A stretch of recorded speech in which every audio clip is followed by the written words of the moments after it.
There we go. Great. Ladies and gentlemen, we're very fortunate tonight to have Dr. Allon Friedman with us. Trinity, if you want to, let's ask everybody to please mute their mics. So as I said, ladies and gentlemen, we're very fortunate to have Dr. Allon Friedman with us tonight. He is going to talk to us about COVID. He's a graduate of Lanier Middle School, where he sat behind me in Spanish and a couple of other classes. And that's where our friendship began, to my great fortune. He would go on through Bel Air High School, on to Columbia, the medical school at McGill, and did his residency and training at Tufts. And he's now gone on and is tenured faculty at the Indiana School of Medicine, one of our nation's great medical schools. He does epidemiological research in addition to his work in nephrology. He's the author of several high-profile COVID papers, along with others, and he's the lead author on a soon-to-be published paper on a prominent COVID data set.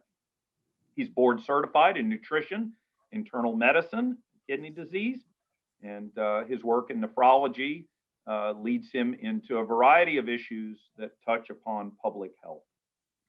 So he's data-driven, a serious thinker, and we're very fortunate to have him here tonight to talk to us about COVID. So Dr. Friedman, it's all yours. All right, well, thank you very much, Professor Irving. I enjoyed that introduction. I should be hiring you for all my introductions. And good evening to everyone. Thank you for your interest and time this evening. I know this is the end of a long day, so I appreciate you tuning in. Professor Irving's told me a lot about the honors program, and I've been duly impressed by what I've heard, so I'm delighted to speak to you all today. And I would like to thank him in particular for this opportunity. On the call, please take advantage of him. He's a very talented teacher and mentor. So my goals in this talk this evening are to present to you up-to-date scientific-based information on a wide variety of COVID-related topics in a way that may offer you some insights and allow you to develop a more informed viewpoint on these important issues. And I also plan to candidly address the areas where good data are less available or where there's controversy and offer my personal opinions in these areas. So let's begin with my credentials. What I am not. I'm not a virologist. I don't spend my time studying viruses in the labs. I'm not a microbiologist or infectious disease doctor. I'm not a full-time epidemiologist or public health official. I am a physician with formal expertise in internal medicine, kidney disease, and nutrition, like Doug said. I'm an experienced clinician who's taken care of, at this point, many dozens of COVID patients since the beginning of the pandemic. I was involved very early on in March, and that's probably when I actually got infected. I was sick for a period of a couple of weeks, fortunately not severely. I have a decade's worth of scientific research-related experience conducting, among other things, epidemiologic studies, and have experience, as Doug said, in the public health field through my research and service. I've also been involved in a large consortium involved with research related to COVID. I have one of the co-authors on several published studies in this area and a number of others to come, and I'm familiar with the literature on this topic. Finally, I would consider myself an independent thinker who's able to evaluate scientific information and use it to form my own opinions and positions. And it's some of these that I'm going to be sharing with you. The last point, by the way, I think being an independent thinker is critical, and I'm glad there are a number of students on the line here, because some of the most insightful analyses I've seen about COVID have come from non-scientist, private citizens with excellent skills analyzing and interpreting data. Many of them, it turns out, are in the financial fields, which is not surprising because they deal with numbers all day long. But this is a key takeaway point for all of you students on the call. Independent thinking and good analytic skills are more valuable than having a good pedigree or the title of expert in solving problems. So what I plan to do is focus on a few key questions over the next 25 minutes or so that I thought you would be interested in. And obviously we could speak for much longer. I really tried to focus it to less than half an hour, and I wanted to give you plenty of time for questions if you have any. So let's start with question number one. Is COVID a new virus? So COVID stands for coronavirus infectious disease, and it's a strain of coronaviruses. The coronaviruses, by the way, are very common. They make up about 20 to 30% of all viruses that give us the common cold.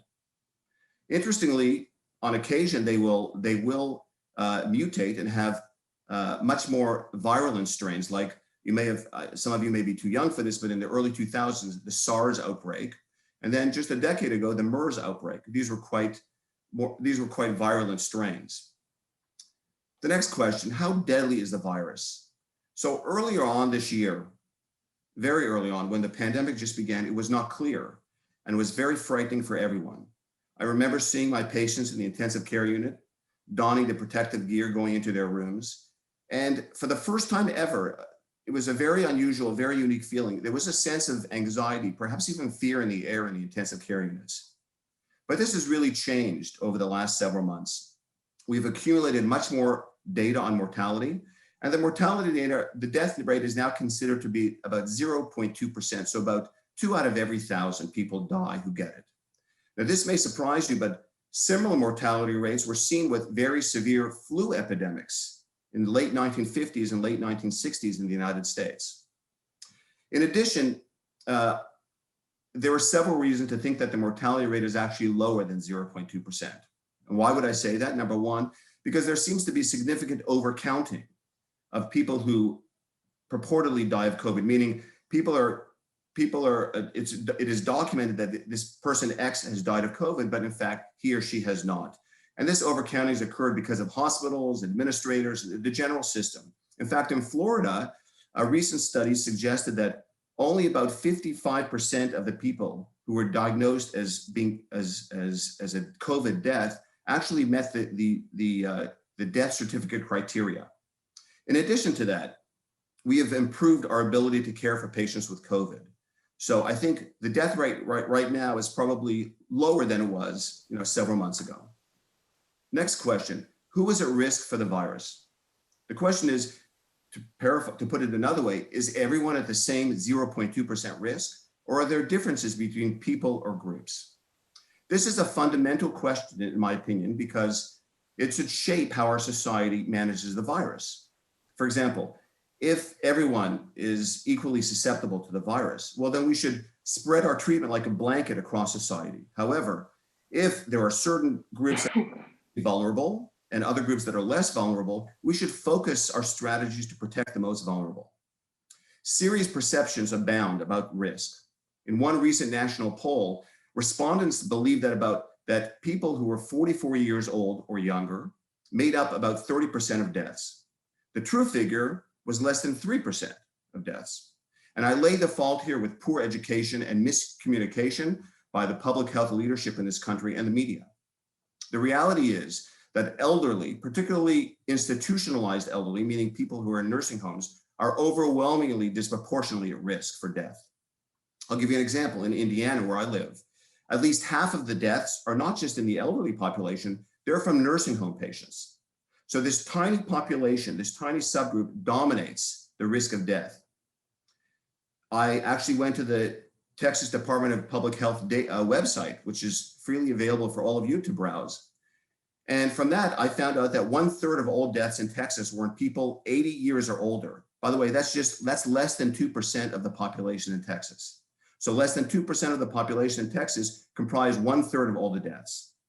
So, and let's put our risks in context with the sheet that Professor Irving sent out a little earlier this week. So if you're younger than 20 years of age, the likelihood of you dying from COVID is about 2 to 3 out of 1 million. That is a lower risk than being killed by lightning, killed by a dog, or killed by a flood. So basically infinitesimal or approaching zero. If you're between the ages of 20 and 39, the likelihood of you dying from COVID is less than you falling off a ladder or drowning in a pool. If you are between the ages of 40 and 59, the likelihood of dying from COVID, if you get it, is death by falling from steps or death from smoke inhalation or flames. And if you're between the ages of 60 and 69, the death of you dying from COVID is lower than you being killed as a pedestrian. So this perhaps puts some of the risks in context, particularly for you younger people. It's also especially important to recognize that people younger than 25 not only have a risk approaching zero, but actually have a lower risk of dying from COVID than you do from the flu. Furthermore, the younger you get, the lower the risk, the risk goes down even further. So I want to put that in some context because I don't think that people are really getting that message. It's particularly young people of how infinitesimal the risk is. Now, the next question is, why is a large proportion of our society resistant to serious infection? We don't know for certain. It appears that antibodies are probably not the whole story and possibly not even the most important part of the story. Our immune system has several arms, and we tend to focus on the arm called the humoral immune system, which makes the antibodies. And we do that because we can easily measure antibodies. However, there's a growing body of evidence that around half that, so I talked about the antibody related part of the immune system. There's another part of the immune system, which is called T-cell mediated immunity. And there's a growing body of evidence that around half or more of the population has T-cell mediated immunity to COVID, which is why so many people have mild symptoms or are asymptomatic. Unfortunately, we don't really have a good way right now of measuring T-cell mediated immunity. But the point is that even if you don't have antibodies to COVID, you still may be protected from getting ill. And while antibody levels may drop after a few months, T-cell mediated immunity tends to last much longer. So to get back to my question as to why some people are resistant to getting sick from COVID, one hypothesis is that younger people are more immune because they've been exposed to many more coronaviruses in the form of common colds. And because there's cross-reactivity that your immune system kind of recognizes one coronavirus and the other, similarly, your bodies or their bodies are primed, at least in part, to protect against COVID. The next question is, how good is testing for COVID? So this is actually obviously a critical question, but a thorny one, because there are several problems with the way we test for COVID. A major one involves the main test that we use, which is, for you science people on the line, you may be familiar with this. It's called the RT-PCR test, or the reverse transcriptase polymerase chain reaction test. And this test underpins the entire testing process in the United States. And the problem with this test is that it has a serious limitation that's not being adequately addressed by the public health authorities in this country. And I'd be happy to get into the technical details if you want a little later, but let me summarize it basically by saying that the test is a very powerful test, but it can be oversensitive, meaning that probably many people who test positive for the test were infected some time ago, but are no longer infectious. So we may have many millions of people in our country that test positive that are then being forced to quarantine or basically stop living their productive lives for a period of time because the test is not really interpreting what we want, which really is, are you infectious? And this flaw, though unfortunately ignored thus far by the US public health authorities, has not gone unnoticed by others. The country of Spain is now considering the various aspects of the test when they interpret it. And even the National Football League of this country, doesn't blindly accept the results of this test. They interpret it, with the consideration that it may be oversensitive. So the implication, I think, of this issue is profound. And unfortunately, as I said, we have not really recognized it publicly. But ultimately, the implication is that far fewer people likely are really infectious compared to what the test is telling us. All right, now let's turn to the strategies to protect people. And let's start with lockdowns. So lockdowns, everyone can sort of understand what a lockdown is, and it's defined in different ways, depending upon who's doing it. Lockdowns can basically means shutting down the educational system, shutting down businesses, shutting down places where people can gather socially and so on, right? Well, we've had a remarkable opportunity in the last 8 months to do a grand experiment on a global scale. And what do I mean by that? What I mean is that different countries have performed lockdowns in different ways. That is, some have been very severe, some have been very mild, if at all. And one perfect example is Sweden versus Peru. So Sweden is on the end of the spectrum because Sweden never locked down, meaning even at its worst, which was earlier this year, when a lot of their nursing home patients, people in nursing homes were dying, they never locked their society down. They recommended that people work at home if they can and distance if they can, but they never closed businesses. The primary and secondary schools remained open and life was generally normal. Not perfectly normal, but generally normal. Now compare this to Peru. which had probably the strictest lockdown in the entire world. When you compare how these two countries have done, Peru has not done better. In fact, when you compare countries across the world in terms of the severity of lockdowns, lockdowns appear to have no real effect, beneficial effect. And why would this be the case? Well, one possibility is based on results from studies in South Korea, China, Switzerland, and even the Centers for Disease Control here in the United States, which show that most people are likely to become infected at home. So that lockdowns could theoretically, at least, potentially worsen things. Since now you're stuck with people in the house for 24 hours a day who may actually be infected, and you're more likely to be infected. The other thing we need to consider about lockdowns is that they are devastating to society. We can probably all understand that on a certain level. And this is why lockdowns were never considered appropriate by public health officials in the 20th century. In fact, they were avoided. The media in our country and other authorities have, in my opinion, done us a great disservice by not discussing the enormous problems associated with lockdowns. So what would they be? Let's start with illnesses. We've seen this, by the way, increased deaths or debility from untreated illnesses like cancer, missing cancer or other health checkups, missing vaccinations, which is going to cause real problems in the pediatric population because some of these infectious diseases are debilitating, if not life-threatening. More rapid deterioration in people with dementia.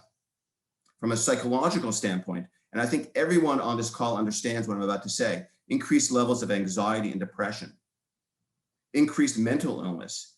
We are now seeing suicide spiking, increased family stress, divorces, child abuse, substance abuse, they're all going up.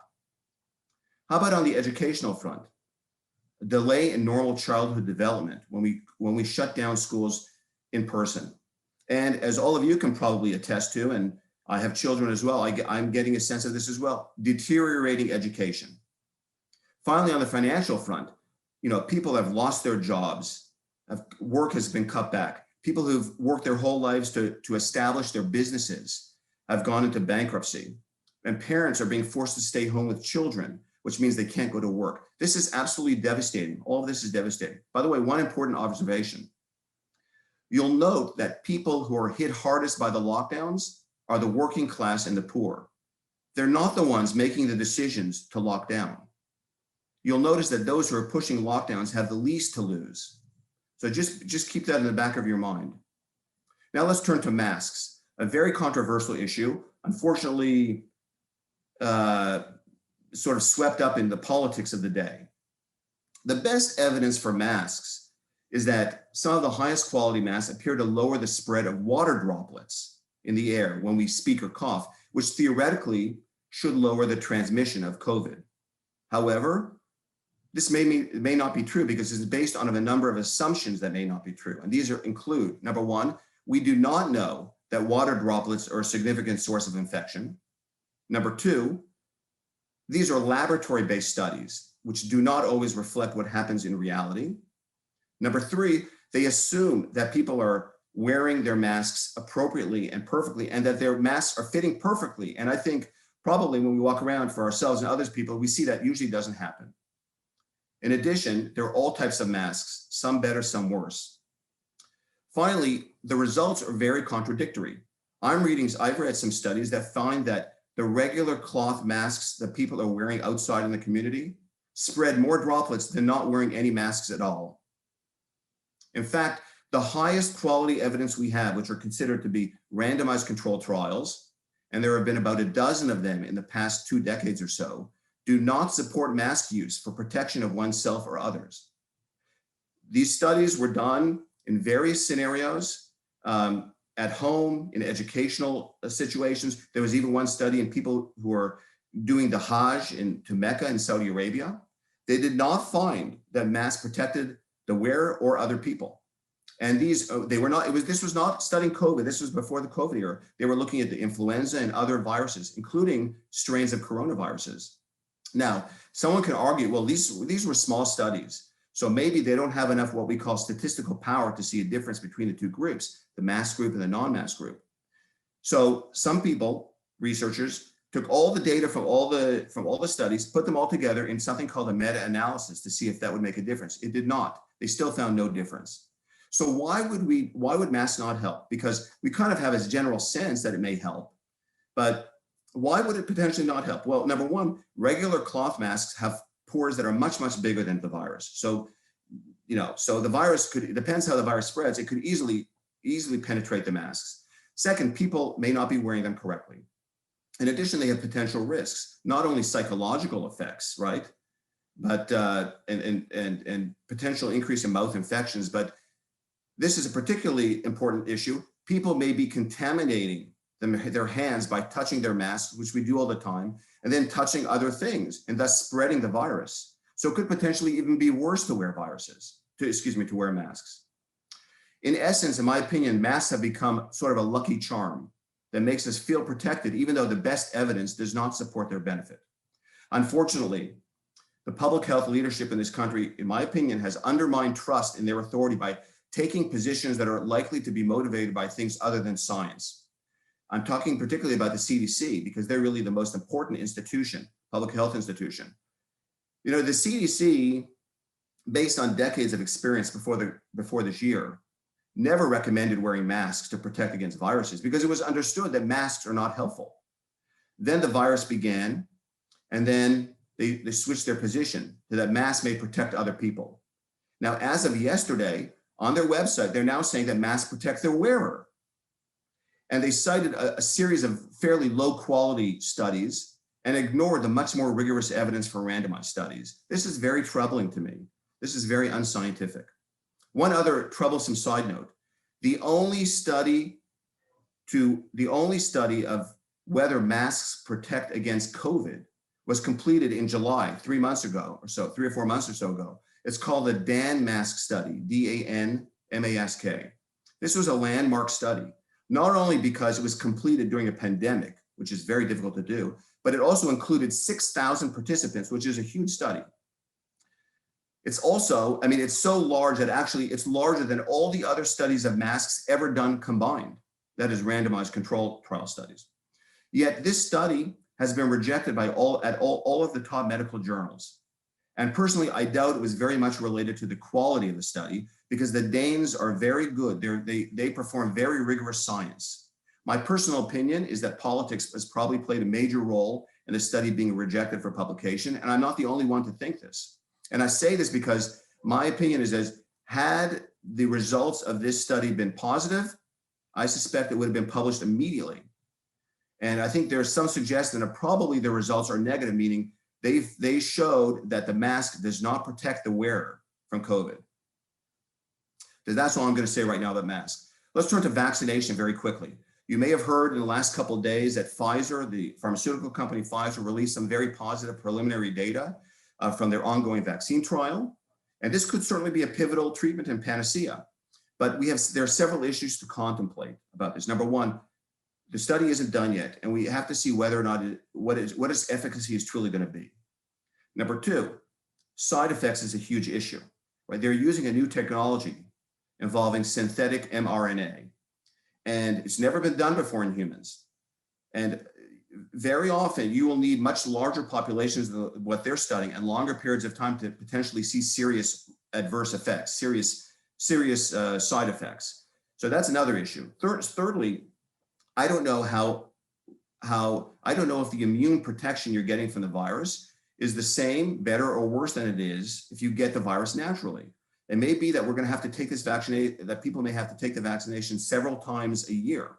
I just don't know. So we really need to wait and see what ultimately transpires, wait for the final results. All right, let's turn now to the next question. Does COVID have any long-term health complications? And there are reports of post-infectious inflammatory syndromes in children, heart inflammation, chronic fatigue, and so on. But what do we make of this?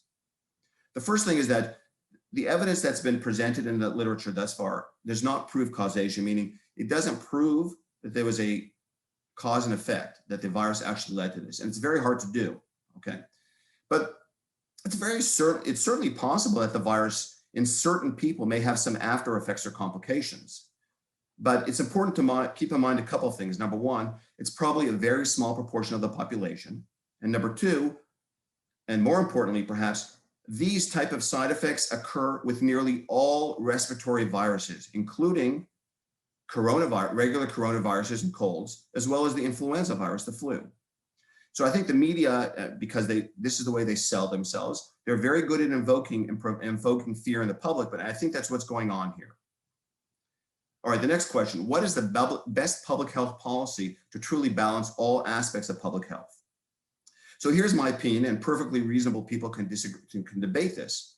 The problem is that those advocating for partial or complete shutdowns are not offering a holistic, and in my view, overall compassionate strategy that involves public health as it was traditionally defined, to take care of overall public health, not just focus on one thing, which, by the way, is ultimately impossible anyways. We'll never be able to really get rid of COVID without a virus, perhaps a vaccine, because there's no way to prevent viruses from making their way through society, and there never has been. And up until 8 months ago, everyone understood this. Every scientist understood this. And this is the point of the Great Barrington Declaration, which I asked Professor Irving, I believe he sent out a few days ago, which you really should read. This declaration that was written up and supported by world-class scientists and physicians, which unfortunately has been censored in many parts of the corners of the public sphere, though it takes eminently reasonable positions on the matter and certainly should be up for public debate. And I don't think it's too far a stretch to consider that the reason why the strategy of opening up while also protecting the most vulnerable in our society doesn't necessarily get coverage. Because ask yourself this: do social media companies, do social media platforms where much of public discourse occurs today, do these companies that sponsor that make these social media platforms, do they benefit from people being out and about and busy, or do they benefit from people being at home, twiddling their thumbs and using their product? Of course, they benefit from people being at home. Perhaps that's a reason why we're not hearing much about it. All right, here's an interesting related question. What happened to flattening the curve? The original purpose of imposing severe limitations on society earlier on this year was to avoid overwhelming hospitals with the very sick and the dying. But that didn't happen. Even in the New York City area, it didn't happen. Now I think what's happened is a bait and switch. Now we're told the most important thing is to keep the number of cases down. And I think this thinking is seriously flawed for the following reasons. Number one, there's probably, as I mentioned, likely a very high number of false positive tests, meaning people who are testing positive who are counted as cases, but aren't really a threat to anyone. Number two, more cases are not necessarily more bad, particularly if they occur in young people or people with mild symptoms who won't get seriously ill.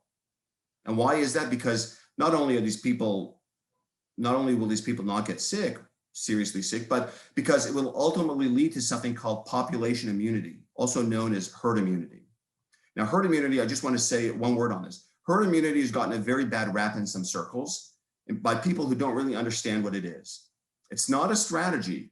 It's a fact of life that occurs when infections, including COVID, inevitably make their way through society. When this happens, infected people ultimately become immune, and it leads to stopping the spread of the virus to the remainder of people who have not yet been infected. The concept of herd immunity is not a bad thing. In fact, it's the basis for vaccinations, where most people are protected so that the minority who are not protected or who are not vaccinated are also protected. Just to move slightly, shift slightly, it's my opinion that universities should be fully open. And why do I say that? Number one, because the students' population, and I hope the students are listening here, you're essentially at zero risk of serious complications. Number two, because even if you do get sick, well, you will not get seriously ill, and you will improve population immunity and thus make it harder for the virus to spread through society. Number three, because it's critical that young people should be able to live their lives as normally as possible. And number four, because educators, in my opinion, should be treated by society as essential personnel, because they are essential to the development of young people and the proper function and harmony of society. And I think that the decisions of universities to shut down is harmful, makes no sense, and is motivated by things other than public health. And by the way, please understand, I'm no way advocating that people be cavalier about the risk of infection in high-risk people. Individuals at high risk who are on university campuses should be protected as necessary. All right, my last question, what do I expect going forward? I expect that COVID, and assuming that, there's no vaccine and, that we continue as we're doing, I expect that COVID is simply going to become part of the regular flu and cold season. And that means that in winter periods, like what we're coming up to, things will get a little bit worse.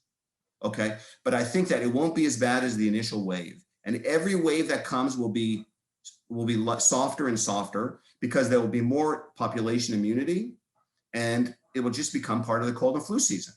And my personal experience in the hospital over the last 2 weeks, where I am seeing more patients in the hospital with COVID, I'm finding that they're less ill than they were, less severely ill than they were in March and April and May and June.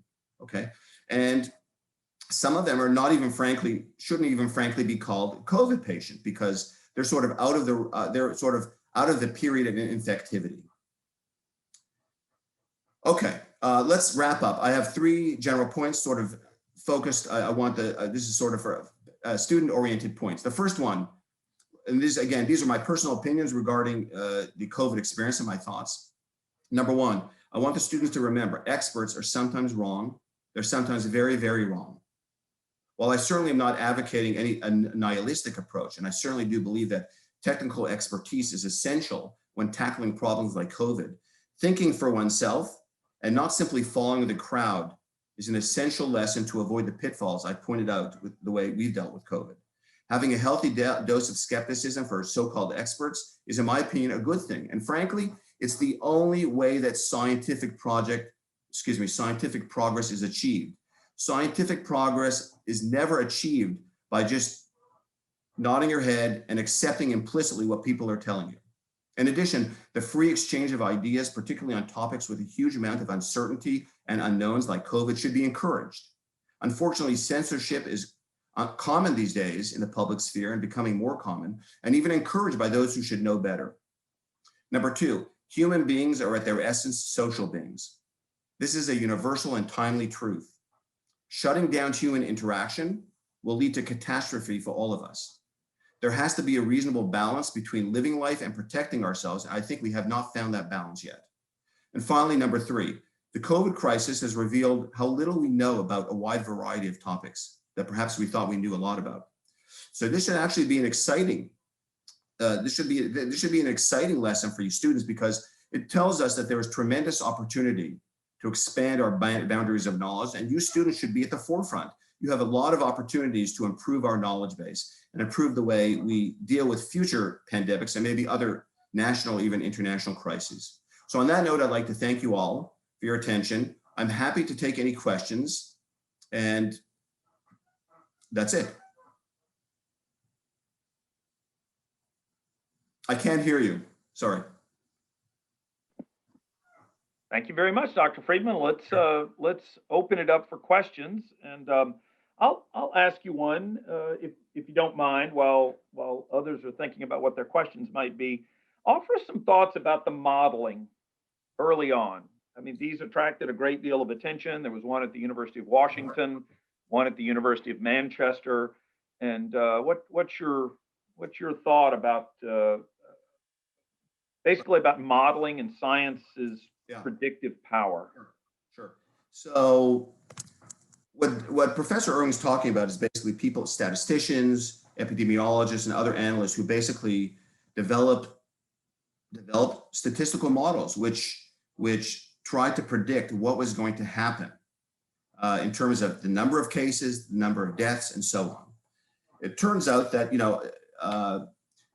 these modelers did not do so well, to put it mildly. In fact, for the most part, almost all of these models were an absolute disaster in terms of actually accurately predicting what happened. And part of it is, I mean, to a very large extent, it has to do with the assumptions that were made. And look, we were in the beginning of a pandemic. We really didn't know what to expect. Our knowledge base was very slim. And it was only through experience that we began to understand certain things. For example, how transmissible it is, how infectious it is, what the mortality rate is, so on and so forth. I think the lesson here is not that modeling is necessarily useless, but I think we have to really take it with a grain of salt, okay? And just because something is published or again, just because some experts or epidemiologists or statisticians in a famous institution are telling you that this is what's going to happen, certainly doesn't mean that that's going to happen. And as I said, they were almost all invariably wrong, sometimes almost catastrophically so.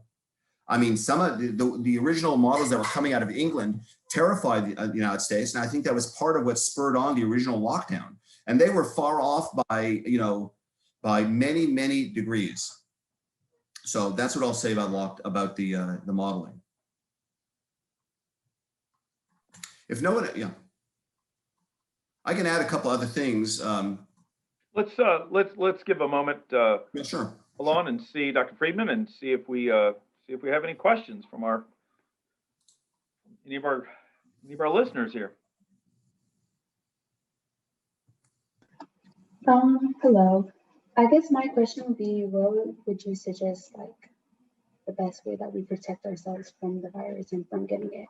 And like, as you said, you did have it this year. So like, what did you do when you did have it, I guess, to alleviate it or like make it, I don't know, to get better quicker? I don't know. Yeah. Okay. So I think the first part of your question is, how do we protect ourselves, right? So as I said, my opinions may differ from other people's, but I'm trying to strike a balance between living life as normally as we can and protecting the most vulnerable. I think it really depends who you're talking about. If you're talking about people in the most vulnerable populations, so we're talking about the very elderly, particularly nursing home patients, or people with certain illnesses, cancers, other illnesses that may reduce the immune system, heart disease, people with severe obesity, that's another risk factor, okay? These people have to be particularly careful. So what I think you do the best you can.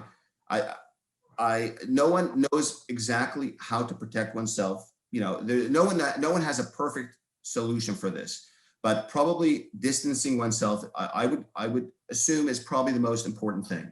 I don't think masks are particularly helpful. I think one has to have a strategy to try to distance oneself, at least at this point in time.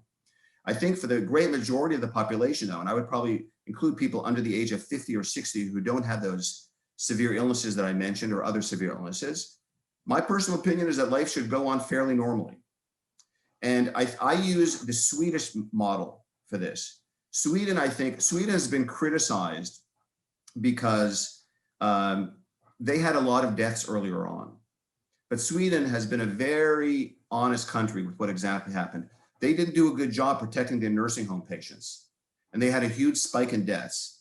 But the rest of the population, they've had actually a superb track record, and they have not shut down. They've not, after the first spike, they even stopped. They did not even social distance anymore. They never wore masks. They kept their schools open. Life went on pretty normally. Now, can you apply their lesson to every other society? I don't know the answer to that, but I think that they actually are teaching us an important lesson, which is that while try as we can, we may not be able to stop the virus from going through society. I mean, there may be certain groups that could be protected so carefully that maybe it slows it down, like, for example, nursing home patients. But for the average person on the street, I would personally advocate, if it was up to me, I would advocate more of the Swedish model. Live life normally, particularly in people like you, young people whose risks are lower than the risk of dying, God forbid, dying from the flu. I mean, would you ever consider shutting down a society for that? We would never do that because we understand there's risks to flu, but most people do okay. And I think we have to perhaps rethink the way we've been thinking this till now. I don't think that the shutdowns, that there's really any good evidence that shutdowns help, but they are devastating to society.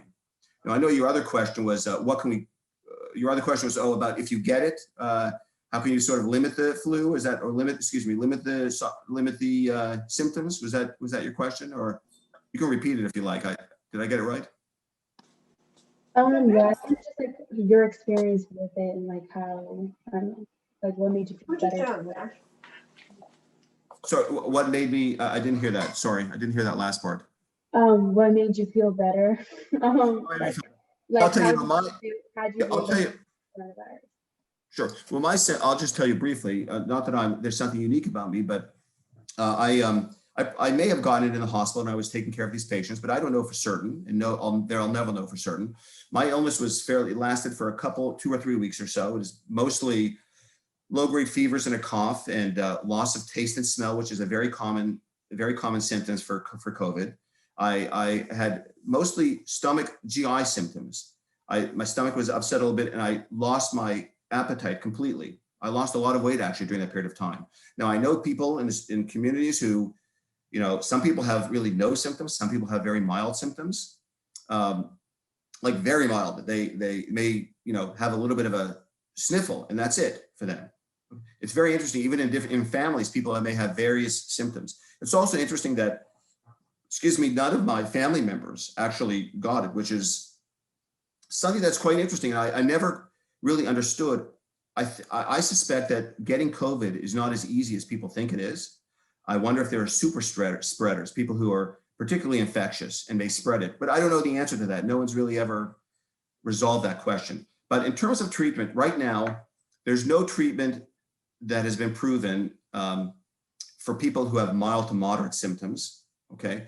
Other than supportive care, meaning, drink and eat and take Tylenol or so on. There have been a number of studies, and this is a controversial area about hydroxychloroquine. I don't know if you ever heard of that, but there have been studies with that in various populations. There's a lot of conflicting evidence. There are randomized trials. In the sicker people, it doesn't seem to work. In the general population, there's still questions as maybe there is some possible beneficial effect.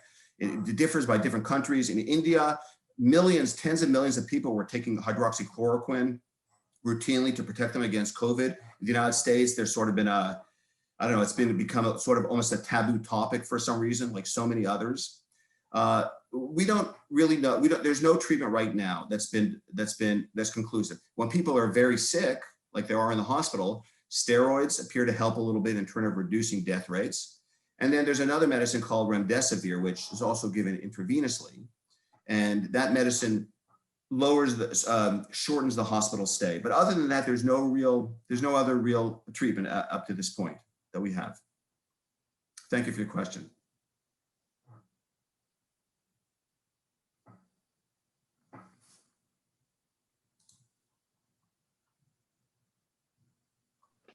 I have a question. Of course. So you gave your recommendations or like your opinion on what we as college students should be doing. Yes. But I'm curious as professionals within the workforce, Yes. your recommendations for what they should be doing. Okay, and I think it would be similar to what I mentioned previously, which is it depends upon one's level of risk. So I would probably follow the Swedish model myself, which means that for the great majority of the population who are at very low risk of getting seriously ill, I mean, we're talking even up to age of 60 plus maybe, people who are otherwise healthy who have a very low risk. My recommendation, if it was up to me and I was the boss making the rules, I would say do what Sweden is doing. Basically allow people to live their lives, go to work, do your regular thing, but protect the people who are at high risk. Those people should probably not be around others. They should be probably isolated and protected, particularly, nursing home patients or the very elderly, or those with serious serious illnesses. But I think people in the workforce, there's no reason, in my opinion, why a 30-year-old should have to go into lockdown, or a 40-year-old if they're otherwise healthy. The risks, as I said, and I pulled these risks from the Texas Department of Public Health and the insurance industry. The risks are minuscule. So my personal feeling is that we're doing the wrong thing in this country. And by the way, I'm not alone.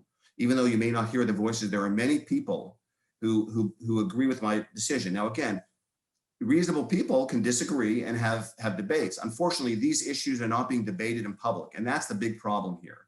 We're not hearing all sides of the argument. Did I answer your question? Okay.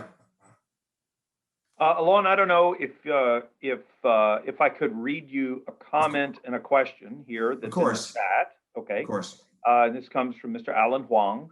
Yes. He says, I see charts on U.S. cases and deaths essentially saying, hey, the U.S. response has largely been poor compared to other countries, and our case numbers have yet to go down. And by extension, we can't open back up yet. If lockdowns aren't beneficial, what do you think accounts for the variations in cases reported by countries worldwide? I'm also Asian American, and maybe I'm wrong, but the view I'm getting is other East Asian countries' lockdowns or mask wearing seem to have fared better, and mask wearing is at least more commonly accepted in those countries. And again, I could be wrong, but do you have any thoughts about that? Yeah. So, maybe this is a bit, this is, like WHO comparison between countries and those sort of things. But, Yeah. if you have a thought here. Yeah, of course. Well, thank you. That's an excellent question or questions. So the first thing has to do with cases. So as I said, cases, I think, is the thing we should probably not be tracking. I mean, it's important, it's useful to know the case numbers, but case numbers, can go up depending upon how many people are being tested, for example.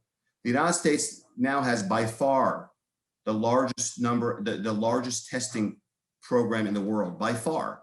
So if you're testing 1 million people a day, you're bound to increase your number of positive cases because you're testing more people. And there are a lot of people out there in their community who don't have symptoms or very mild symptoms who are going to be testing positive.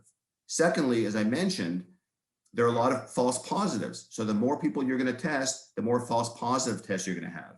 So I don't think cases are a good measurement of how well countries are doing.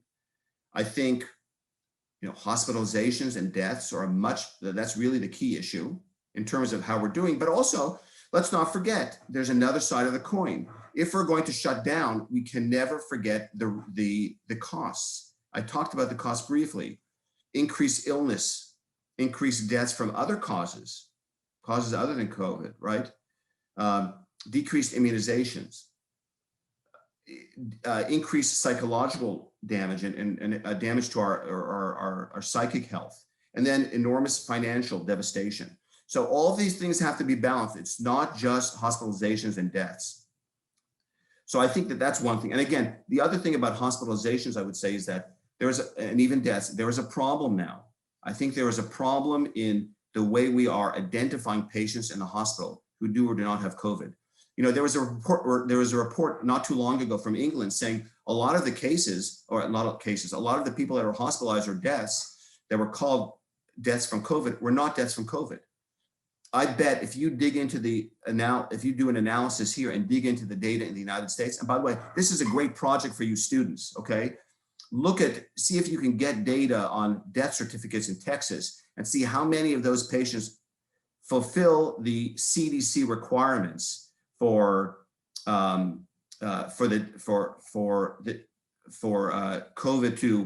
to fulfill all the requirements to call it a COVID death. I bet you're going to find a lot of people who were called a COVID death that did not have COVID. And as I mentioned, in Florida, almost half of the people that were certified as dying from COVID did not die of COVID based on the actual death certificate. So, Allon, it's very hard to interpret these data. Very hard. Some countries may not be following this very hard. It may not, frankly, not even want to report all the cases. The United States is kind of scrupulous, and most Western countries are, and I'm sure there are a number of Asian countries also, advanced countries that are also scrupulous about this. But it's very hard to compare. I think these data in terms of masks. So you're right. In Asia, the populace there is much more comfortable wearing masks, and they did have other viral outbreaks there, like SARS, which began in China as well. Taiwan had only. Much more used to wearing masks. I don't think when you look at global data in comparison of countries to countries, we're not really seeing that masking or shutdowns help. I mean, that's just the global trend. So it's hard to pick out when you're picking out one country or another, it's hard for me to comment on that. But I think globally, we are not seeing that countries that shut down harder or wear masks more are actually doing better. There's another question here, I think. Have you faced a backlash from the medical? This is from Sarah Grace Chan. I already like the question, Sarah. Have you faced a backlash from the medical community for having this opinion that differs from what is presented to the general public? Well, first of all, I'm very busy. I have a million things to do, taking care of patients, doing research, my family, and other things outside the hospital. So this has not really been a primary focus of mine. So it's not, this is the first time I've actually spoken in public about this, though of course I've spoken to friends, tried to educate friends. And I'll be very honest with you that I'm a little bit disappointed with the lack of open-mindedness in the medical community. I often speak about this with a colleague of mine.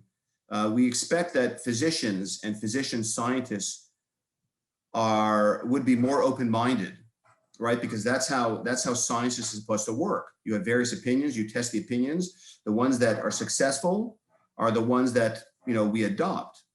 But we're not really seeing that, and I think unfortunately it's an unfortunate time in that there's a lot of censoring, there's a lot of politicization of the debate, and it is very. I regret that this is the case. It's very sad. But anyways, to answer your question, I've not really had any backlash. I'm sure a lot of my colleagues probably wouldn't be too happy about me talking about this. But hey, what are you going to do?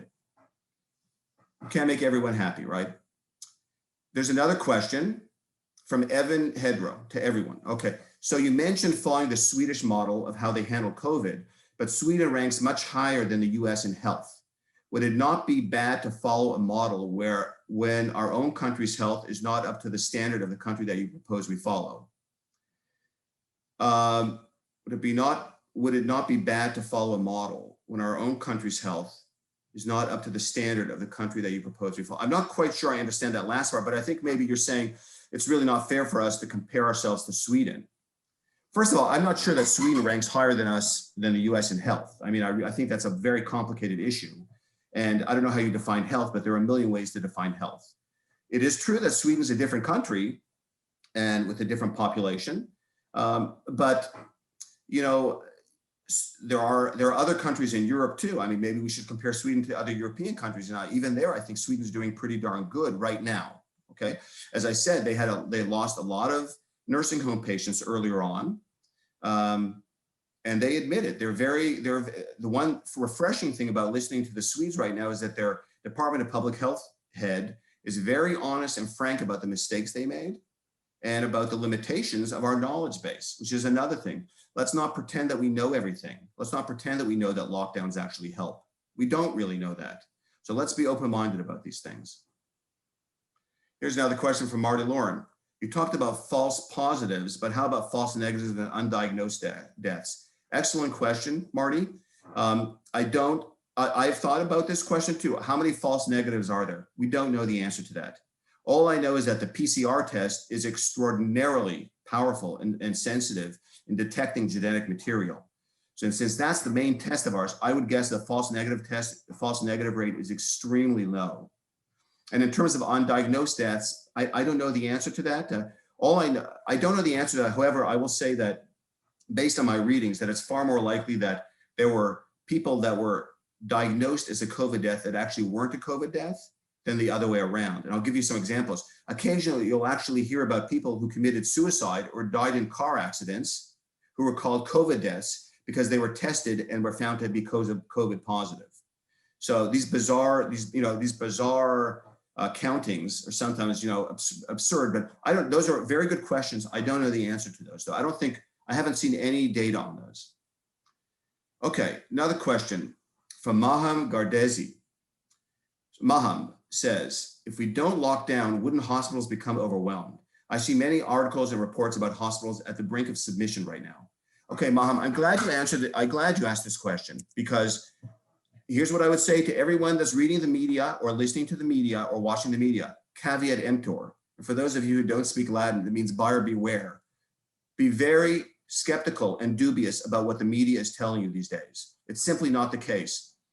I've been following this very closely for months. And I remember several months ago when we were reading about, even in Texas hospitals being overwhelmed, Florida hospitals being overwhelmed, Arizona hospitals being overwhelmed. This was like July, August or so. And in fact, when you looked at the actual data from the hospitals, it was not true at all.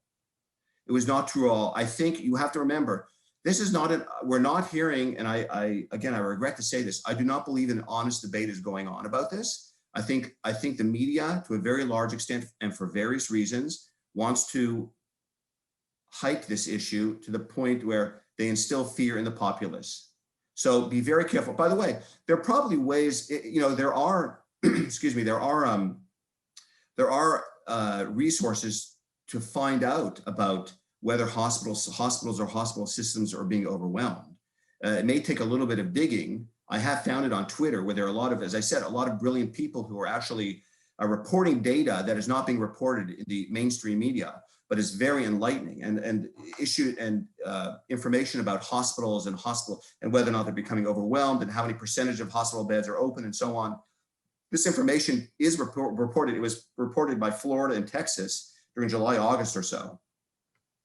So that's what I would say to that question now. Be careful, be very cautious and skeptical about what you're reading, because I think a lot of it is not true. By the way, I want to just raise one other thing, and I know we're coming up to the end of time, and I'm happy to talk a little bit longer if everyone would like, but here's another interesting question, and the answer, I don't have an answer to it, and no one else does either. We assume that the virus is spread through respiratory transmission. That is, people cough or breathe, and the virus is transmitted through aerosol or through water droplets. But the reality is we don't know for certain that that's the main way of transmission. We don't know that for certain. And the question is what other options would there be? And one potential option is the fecal oral route. And this is a route, what this means is you go to the bathroom to have a bowel movement. You may not clean your hands completely. There may be microscopic amounts of bacteria or virus on your hands, and then you touch things and you spread it around. This is the way many bacteria and viruses are spread. It would be very interesting to know if, I've been wondering this for a while, and there's some intriguing data in the medical literature now that suggests that fecal oral route may be an important way in which the virus is transmitted. And in fact, there was also an intriguing and also somewhat disturbing paper recently that showed that when you flush the toilet after having a bowel movement, some of the virus can be transmitted into the air. So that could be another way in which people get it. Though, I'm not saying people shouldn't go to the restrooms, but the point is that we really don't know. There's so many important questions that we still don't know the answers to. All right, here's another question from Brian. You mentioned previously how COVID-19 became politicized in the US. What would you recommend for scientists and researchers to do to depoliticize the virus, especially on how to depoliticize a possible vaccine? The only answer I have to that, Brian, off the top of my head is I think people have to speak their mind, speak honestly, don't be cowed or intimidated in speaking your mind. If it's a reasonable, certainly if it's your opinion and it's based on reasonable things, a reasonably based opinion based on your knowledge, your ideas, your experience, never be ashamed about speaking your opinion. This is not supposed to happen in the United States. It's not supposed to be a place where we have to be cowed or intimidated in talking about reasonable things. So that's my answer right now. And I really hope that, I hope we see sort of a reversal of this. By the way, I will just say as an aside, I have seen a politicization of the of medicine in general over the last few years, not just through medical journals, but in other ways as well. So I'm hoping that we'll see a reversal of this, but I think that speaking one's mind and not being ashamed is a really important, an important thing to do. Let's start to wrap things up. If we have a final question here. A final question. Okay. Here's Bassam's final question. Bassam, you got in right under the mark here, so you're lucky. Clearly, I feel like the importance of statistics has grown more than ever now, and I've been very skeptical about the stats I've been seeing over the media as well. And it's been a lot different between the left versus the right media as well. My question is, where can we get credible information without always having to worry about the information being right or wrong? Bassam, an excellent question, and one that every honest scientist or citizen grapples with. I think that even that there's no perfect source of information, but I think obtaining information from as many sources as you can is a useful thing. And there are some reasonable places, like each state has a Department of Public Health. You can get reasonable information from there. As I said, maybe not all of the COVID cases were actually truly from COVID, but at least you're getting information that is probably relatively depoliticized. Okay, so that's one place you can start. And there may be other places as well, but I think that I think getting information from a variety of places and determining for yourself, thinking for yourself and asking perhaps mentors to help you and guide you in trying to interpret the data is very important. Data interpretation is a skill that takes some time to accrue. It's not something that happens overnight, but I think that it's an absolutely vital skill today, especially since the world runs on data, right? So the better we can interpret the data, the better we'll do and the better our society will do. So I guess that's sort of the best answer I have for you right now. But I say, Bassam, keep investigating, remain skeptical, look for a lot of data sources. That's what I would say, and compare them.